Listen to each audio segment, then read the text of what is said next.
के बंदों गुरु पद पद्म परागा सुरुचि सुबास सरस अनुरागा। যাবো এখন ভিতরে দর্শন করবো।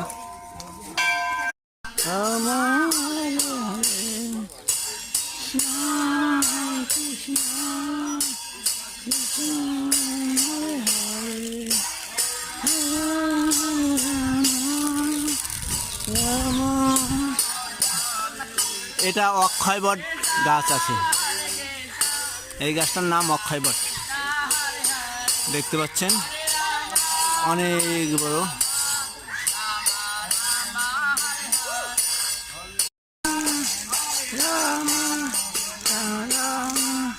হরে হরে হরে কৃষ্ণ কৃষ্ণ কৃষ্ণ হরে হরে।